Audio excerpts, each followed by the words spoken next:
हाँ सभी भैया ध्यान दें। आज हम आपको कोई पदार्थ डायामैग्नेटिक है या पैरामैग्नेटिक है उसको कैसे पहचानें, इसके लिए एक छोटा सा नियम है, उसको अगर ध्यान रखेंगे तो हम लोग प्रतिचुंबकी और अनुचुंबकी की पहचान कर सकते हैं। वो क्या है कि इलेक्ट्रॉनों को जोड़ लेंगे। किसी परमाणु में या अणु में कितने इलेक्ट्रॉन हैं उनको हम ऐड कर लेंगे, जोड़ लेंगे। अगर उनका जोड़ इवन नंबर आता है, क्या आता है? Even number. इवन नंबर आता है, इसका मतलब उसमें जो है सारा का सारा चुंबकीय आघूर्ण निगलेक्ट हो गया है और वो डायामैग्नेटिक हो जाएगा। यह बहुत सरल शब्दों में केवल इतना ही समझ जाएं कि अगर इलेक्ट्रॉनों का जोड़ इवन नंबर प्राप्त होता है तो वह क्या होगा? डायामैग्नेटिक होगा। जैसे यहाँ पे आप देख सकते हो, अगर पूछा जाए कि हाइड्रोजन जो है वो डायामैग्नेटिक है कि पैरामैग्नेटिक, तो आप देखें हाइड्रोजन जो है आपका, हाइड्रोजन H, इसमें कितना इलेक्ट्रॉन है? एक, और एक दूसरे H का हो गया, तो इस तरह एक एक मिलके कितना हुआ? दो। तो ये किसका, कौन सा नंबर है? इवन नंबर है। और इवन नंबर होने का मतलब है वो कैसा हो गया? डायामैग्नेटिक अर्थात प्रतिचुंबकीय हो गया। इसी तरह देखिए लिथियम है। लिथियम में कितने इलेक्ट्रॉन होते हैं? 3, और 3 अगले लिथियम के हो गए, तो ये हो गए 6। कितने हो गए? 6। जैसे Li2 पूछा जाए तो देखिएगा 3 आपका यहाँ इनके 3 होंगे और दूसरे वाले का भी 3 होगा, तो टोटल नंबर कितना हुआ? 6। जब टोटल नंबर 6 हुआ तो 6 इवन को बिलोंग करेगा और इवन बिलोंग करेगा डायमैग्नेटिक का, अर्थात ये भी प्रतिचुंबकीय होगा। ठीक है ना। अब देखिए नाइट्रोजन के बारे में जानकारी करना है, तो नाइट्रोजन में कितने इलेक्ट्रॉन हुए? 7। अगले नाइट्रोजन में कितने हुए? 7। तो 7 + 7 हुआ 14। अब 14 किसको बिलोंग करेगा? इवन को। इवन किसको बिलोंग करेगा? डायामैग्नेटिक को, अर्थात प्रतिचुंबकीय को। इस तरह से हम पहचान कर सकते हैं।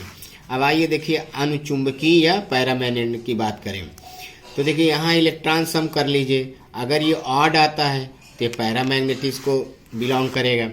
जैसे देखिए H2+ है। H2+ का मतलब एक हाइड्रोजन परमाणु है और एक H+, अर्थात उसमें कोई इलेक्ट्रॉन नहीं है, तो कुल इलेक्ट्रॉनों की संख्या 1 हुई। और एक कैसा नंबर है? ऑड नंबर है। और ऑड नंबर किसको जो है सुमेलित करेगा? वो करेगा अनुचुंबकीय अर्थात पैरामैग्नेटिक को। ठीक है। इसी तरह चलिए Li2 पॉजिटिव को देखो। Li2 पॉजिटिव का मतलब हुआ कि 3 + 2 अर्थात 5 इलेक्ट्रॉन। 5 इलेक्ट्रॉन किसको बिलोंग करेगा? 8 को। और 8 किसको बिलोंग करेगा? प्रतिचुंबकीय, वो सॉरी अनुचुंबकीय को। तो इस तरह से देखिए 5 हैं अगर Li2 पॉजिटिव में, तो उसमें 8 इलेक्ट्रॉन की संख्या आ रही, तो वो आपका हुआ अनुचुंबकीय अर्थात पैरामैग्नेटिक स्वभाव का होगा। अब यहाँ एक चीज़ थोड़ा ध्यान देने की, जैसे आपके पास ये है, आपके पास जैसे मान लीजिए बोरान है, तो बोरान में कितने? 5 10 इलेक्ट्रॉन हो गए। और ऑक्सीजन O2 जो है, इसमें 8 16 इलेक्ट्रॉन हो गए। तो ये थोड़ा अपवाद है। देखिए यहाँ जो 10 है, 10 भी क्या है? इवन नंबर है। 16 भी क्या है? इवन नंबर है। अगर इवन नंबर है तो इन्हें कैसा होना चाहिए था? इवन नंबर होने के कारण इनको बिलोंग करना चाहिए था डायामैग्नेटिक में, लेकिन ये डायामैग्नेटिक न हो करके क्या होते हैं? ये होते हैं आपके अनुचुंबकीय अर्थात पैरामैग्नेटिक होते हैं।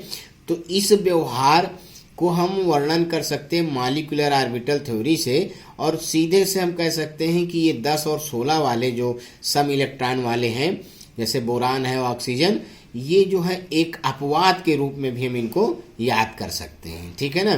तो इस तरह से अगर हमें किसी भी परमाणु या अणु के बारे में जानकारी प्राप्त करनी है, तो देखिए परमाणु में तो सिंपली आप अयुग्मित इलेक्ट्रॉन निकाल के देख लीजिए, जो इससे पहले हमने बताया था, है ना। अब जैसे मान लीजिए सपोज दैट आपसे कोई पूछता है कि जरा हमें बताइए क्रोमियम का स्वभाव कैसा होगा, प्रतिचुंबकीय होगा या अनुचुंबकीय होगा? तो हम सब लोग जानते हैं इसका विन्यास क्या होता है, 24 है, तो 1s2 है, 2s2 है, और क्या हो गया 2p6 है, और 3s2 है, और 3s2 के बाद 3p6 है, और ये 4s1 है और 3d5 है। इस तरह से है ना। तो अब देखिए इसमें सिंपली पता चल रहा है ये सारे के सारे इलेक्ट्रॉन तो युग्मित है 3p6 से लेकर पीछे के, लेकिन ये 4s1 में देखिए, अगर 4s1 को देखो तो इसमें एक अयुग्मित इलेक्ट्रॉन दिख रहा है कि नहीं। और आप डी को बनाना चाहते हैं तो डी को भी देखिए, डी में कितने ये बनते हैं बॉक्स, 5 बॉक्स बनते हैं। ये 1 2 3 4 और 5 और 5 इलेक्ट्रॉन हमने इस तरह से भर दिए, ठीक है ना। ये पांचों इलेक्ट्रॉन हमने, चौथा और ये पांचवा। तो टोटल जो कुल इसमें है, कुल इलेक्ट्रॉन हमारे पास अयुग्मित कितने हैं, कुल अयुग्मित है ना इलेक्ट्रॉन, ये जरा देखो कितने हुए। तो एक तो 4s1 से आ गया और डी से कितने आ गए, 5 आ गए। तो कुल हमारे पास 6 अयुग्मित इलेक्ट्रॉन हैं। और ये 6 अयुग्मित इलेक्ट्रॉन इसको क्रोमियम को क्या बना देते हैं, क्रोमियम को बना देते हैं अनुचुंबकीय प्रकृति का। ठीक है। इसी में और देखो, अगर इसके ऊपर हम कोई 2 पॉजिटिव लगा दें, है ना, 2 पॉजिटिव लगा दें तो दो इलेक्ट्रॉन आप कम कर दीजिए, तब पर भी 4 अयुग्मित इलेक्ट्रॉन होंगे। तो ये भी इसका क्या हुआ, अनुचुंबकीय स्वभाव। तो इस तरह से हम मतलब जो है किसी भी परमाणु अणु को अनुचुंबकीय और प्रतिचुंबकीय में छांट सकते हैं। ठीक है। कुछ प्रश्न स्वयं करके देखें और फिर आप हमें सूचित करेंगे। ठीक है। धन्यवाद।